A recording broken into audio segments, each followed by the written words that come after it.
SSC পরীক্ষার ফলাফল প্রকাশের পর হতাশার চিত্র দিনাজপুর শিক্ষা বোর্ডে। এই বোর্ডের অধীনে ১৩টি শিক্ষা প্রতিষ্ঠানের কেউ পাশ করতে পারেনি, যার ফলে প্রশ্ন উঠেছে শিক্ষা ব্যবস্থা এবং ব্যবস্থাপনার মান নিয়েও। তবে স্কুল পরিদর্শন করে কারণ খোঁজার কথা জানান শিক্ষা বোর্ডের চেয়ারম্যান।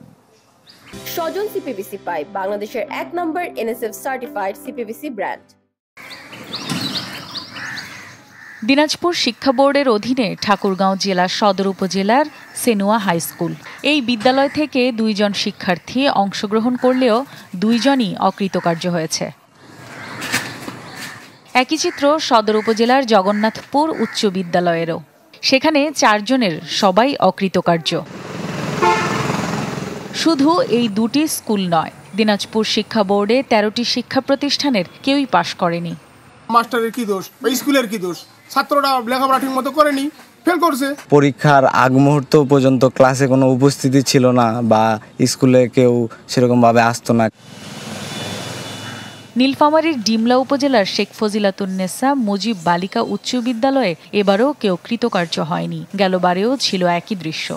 এই স্কুলের শিক্ষকেরা নিয়মিত পাঠদানের দিকে ঝোঁক না দিয়ে তারা শিক্ষা বাণিজ্যের দিকে গুরুত্বপূর্ণ বেশি দেন। 2024 এসএসসি পরীক্ষায় 2 জন পরীক্ষার্থী অংশ নিয়েছিল এবং 2 জনই ফেল করেছে। 2025 সালে একই ঘটনা।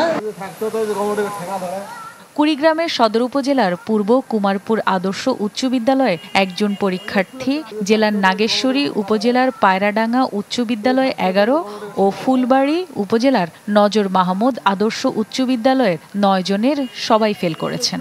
মোড়ে তো মাস্টাররা আসে না, স্কুল বদ্ধ হয়ে আছে, মনে করে আসি ঘুরি যায়, এখন ক্লাস মোড়ে তো হয় না। হেডমাস্টার ক্লাস ঠিক মতন করে না, না করলে তার তো পরের যে শিক্ষকগুলো আছে তারাও তো করবে না ভালোভাবে। এ নিয়ে দিনাজপুর শিক্ষা বোর্ডের চেয়ারম্যান জানান, প্রতি বছর ফলাফল খারাপ, স্কুলে শিক্ষার্থী সংখ্যা কম কেন, সেটি জানতেই বিদ্যালয়গুলো পরিদর্শন করা হবে।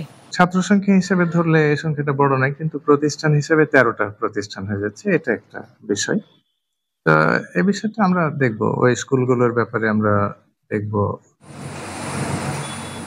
দিনাজপুর শিক্ষা বোর্ডের অধীনে 8টি জেলার 2,782টি শিক্ষা প্রতিষ্ঠানের 1,85,067 জন শিক্ষার্থী অংশগ্রহণ করেন।